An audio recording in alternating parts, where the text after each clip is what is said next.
It began, as these things often do, with someone pressing the wrong button.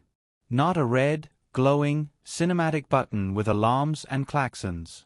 No, the button in question was labeled Calibrate Long-Range Signal Array. It was beige, depressingly beige, and located on the far left console of Outpost Theta 9's communications deck.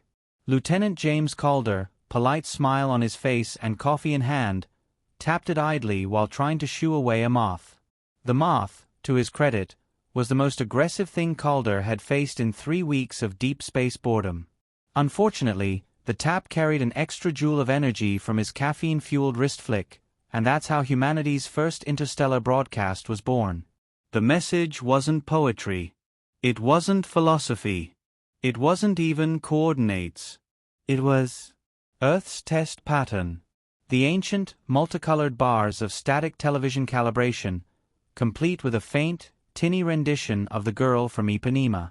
Aliens across 3 neighboring sectors stopped mid-conversation, mid-war, mid-reproduction rituals, staring at the incomprehensible signal. And in the High Council of the Ziva Combine, an empire older than most galaxies had moons, panic set in. "This is impossible," Chancellor Zrak hissed, his 4 tongues tangling the consonants like strangled cords. "No one speaks from the dark zone. The dark zone does not broadcast." Around him, alien ambassadors whispered in fearful tones. The Sinai delegate curled its long body into a tight coil. The crystalline Vorsh blinked its facets, projecting a shimmer of dread. The silence of the universe had been broken. And that was terrifying, because everyone in the galaxy knew the rule. Don't call out. Don't shout into the dark forest, because something bigger, hungrier, and smarter might just hear you. And now, Earth had whistled. Calder, naturally, had no idea. He was humming, sipping coffee, and wondering if the moth had followed him into the mess hall. When the first alien ship arrived at Theta 9, Calder was leaning against the bulkhead, eating what the canteen optimistically called spaghetti. The ship was enormous, plated in silver scales, bristling with antennae that pulsed like veins. The docking clamps moaned, and out strode the delegation of the Ziva Combine, resplendent in shimmering robes that looked stolen from a Las Vegas magician. Calder wiped his mouth, straightened, and offered his best officer's smile. "Gentle beings, welcome to humanity's humble little outpost. Coffee?" The Zivar delegation stared at him as though he'd just offered them nuclear waste in a teacup. "You are human?" Zrak asked slowly. "Last I checked," Calder said pleasantly. He extended a hand. No one took it. He nodded as though that had been the plan all along. "You must be here about the broadcast." "Sorry about that. Technical glitch. Moth-related."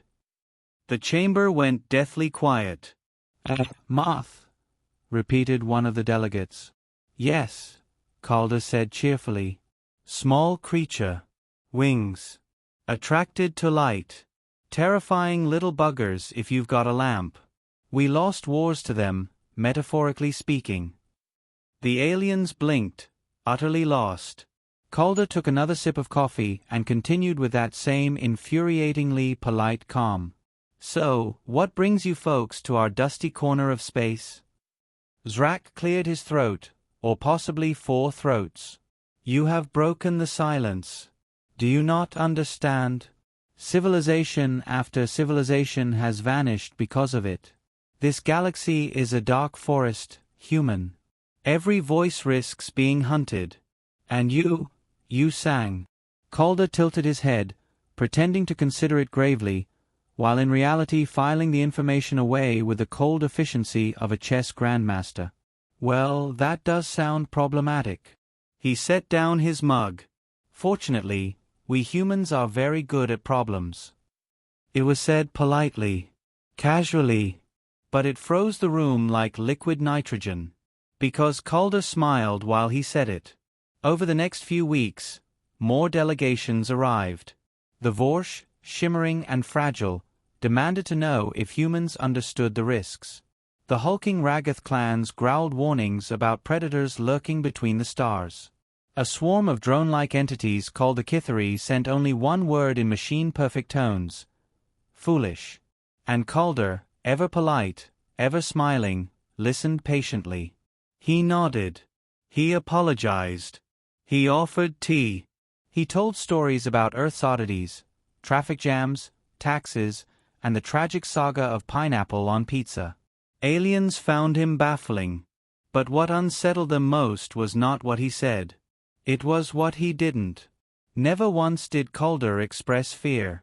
Not when the Vorsh described civilizations that screamed into the void only to vanish. Not when the Kithari projected images of ruined worlds, blackened husks of planets stripped bare. Calder always smiled, as though the universe's greatest horrors were just slightly inconvenient scheduling conflicts. And slowly, unease crept into the halls of power. Because what if humans weren't naive? What if they weren't ignorant of the dark forest? What if they already knew, and simply didn't care? The first test came soon enough. A ship arrived in orbit over Thetan 9, not a diplomatic cruiser but a predator's craft. Jagged, silent, painted with cosmic camouflage.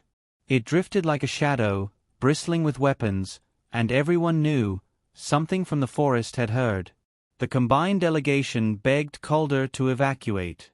The Vorsh envoy screamed crystal notes of panic.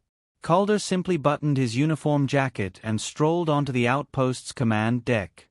He looked up at the looming predator ship, tilted his head, and tapped the comms.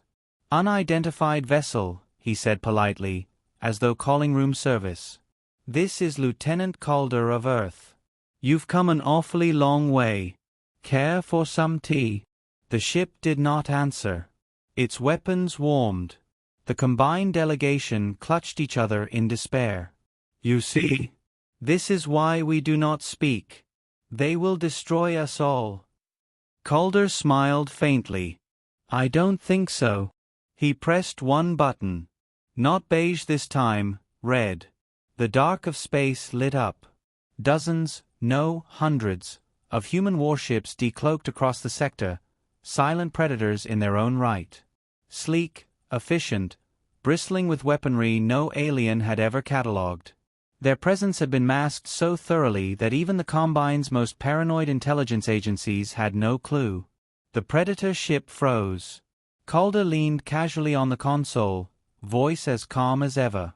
"You're not the only ones who understand the rules of a dark forest. We've been listening, too. Waiting. Planning." He sipped his coffee. "The thing is, we're very good hunters." Gasps rippled through the alien envoys. The Vorsh flickered in panic. The Kithari drones buzzed discordantly. Calder set down his mug, his eyes polite but merciless. "The forest is dangerous, yes. But you all missed something important."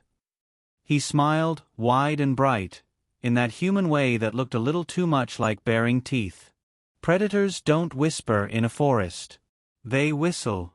They sing. Loudly. Because only apex predators can afford to." And in that moment, every alien present understood the truth. Humanity had not stumbled into the dark forest blindly. Humanity had baited it. The predator ship broke off, retreating silently. But the galaxy did not forget. Rumors spread. Fear blossomed. Who were these smiling, polite creatures who drank bitter black liquid, told jokes at the end of the world, and smiled when describing annihilation? Who were these humans who dared to whistle in the dark? The answer came months later, when the galaxy's most secretive council convened to debate humanity. They whispered strategies, containment plans, desperate hopes of neutralizing this species before it was too late. And then, one by one, the lights in their chamber flickered out. The humans had been there the whole time. Listening. Watching. Patient. Calder's voice echoed through the chamber, smooth and cordial. "I really do appreciate your hospitality. But you should know, this wasn't an accident. The broadcast, the song, the moth. All of it. We needed to see who would come. Who would panic? Who would try to silence us? A pause. The quiet sip of coffee. And now we know. The lights came back. On the central holo display. Fleets. Human fleets. Not scattered. Not improvised. Coordinated, disciplined, vast. Calder's tone was as polite as ever, but beneath it ran steel. This forest is dangerous, yes. But humanity doesn't fear it. Humanity is the fire. And we don't hide from the dark. The galaxy reeled. Civilizations that had hidden for millennia trembled. The silence of the cosmos cracked and shattered. And far away, in the moth-haunted halls of Theta 9, Lieutenant Calder smiled to himself, brushing an insect from his sleeve. "Funny thing about moths," he murmured. "They always fly into the flame."